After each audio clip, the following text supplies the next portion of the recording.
So for the past decade, there's this author who's been doing a yearly review of her own blog. And it all started with a pretty simple question. Why do I do this? Today, we're going to dive into that 20-year journey.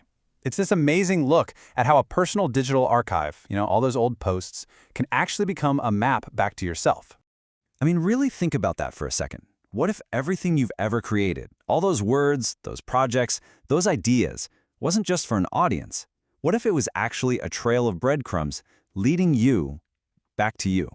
That's the big idea we're exploring here. Okay, so let's rewind to the beginning of this whole retrospective. The author describes her early blogging years as just this intense period of productivity. Her life was a total whirlwind of writing, lecturing, consulting, and it was all driven by these really clear external goals. And just to give you a sense of the scale we're talking about, in 2016 alone, she published 42 blog posts. That is nearly one post a week, all while she was also lecturing, consulting, and doing research. Wild. And the pace didn't really let up.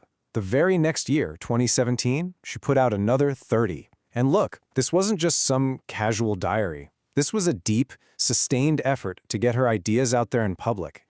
All in all, this period generated over 100,000 new words. And there was a big goal behind it all. She was basically laying the groundwork for a book, trying to fill in all the gaps on topics she was passionate about, like women in human-computer interaction, or HCI. And this quote, it just perfectly captures how it felt for her. It was a magical time. She describes this life of writing, researching, teaching, even doing Bikram yoga. I mean, she was firing on all cylinders, and it really felt like she was exactly where she was supposed to be. But of course, nothing ever stays the same, right? Life happens. The outside world intervened in a whole series of events, basically forced a hard stop, which kicked off this fundamental change in her entire approach to her work and her writing. We're talking about some pretty heavy stuff here. There were family crises, the death of her mother, and then, boom, the global lockdown hit. Her entire routine, lecturing, the yoga studio, her life at the library, it all just disappeared. And it forced this really profound, necessary pause. Now this is where it gets really interesting, because you can see the change so clearly. Before 2020, her yearly reviews were all about external validation, analyzing the stats, seeing what the audience responded to. But after 2020, the whole thing flipped. It became an internal process. She started picking the posts that she found inspiring, the ones that lit her up. So the key takeaway here is that this was way more than just a new method. It was a complete and total shift in her mindset. She stopped feeding the machine of public opinion and started honoring the creator inside herself, remembering why she fell in love with computer science and HCI in the first place.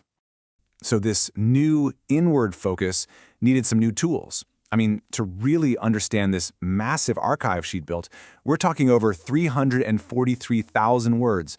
She turned to this really fascinating academic field.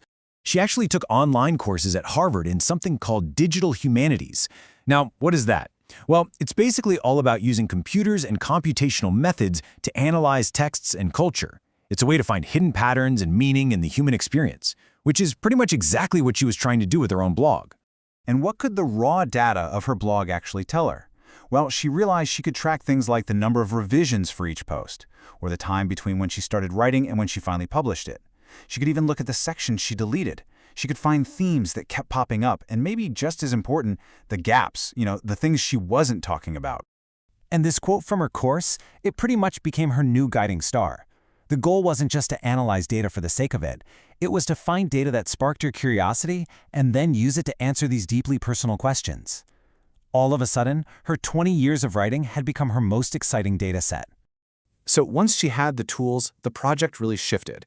It went from how she could analyze her work to the much deeper question of why she felt so compelled to do it in the first place. And that's the question she started asking herself. I mean, think about it.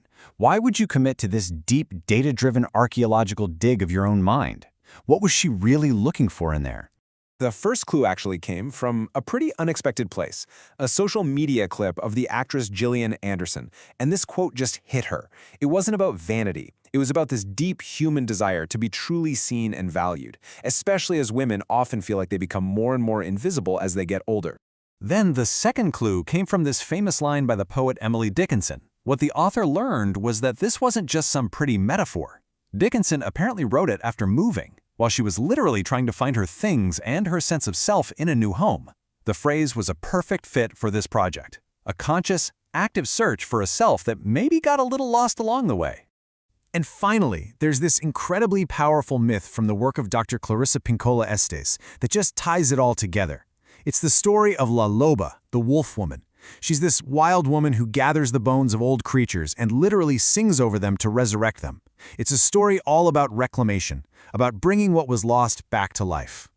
And this is where all the different pieces just click into place. The decade of analysis, the shift inward, the new tools, it was all leading her to this one big realization. This wasn't some academic project, it was a personal rite of passage. So here's the bottom line. Her blogging journey was never really about the stats or the topics or even about writing a book. It was her version of gathering the bones. Her words, all those thousands of words, were the bones. And by looking at them, analyzing them, and understanding them, she was getting ready to sing them back to life. And this is her own beautiful summary of the journey. It brings together the lantern from Dickinson with the bones from the La Loba myth. She's walking through her own history, not to judge it, but to reclaim it, to find the person who wrote all those words in the first place. And that really leaves us with a question for ourselves, doesn't it? We all have an archive of some kind. Old emails, photos, journals, even just our social media posts.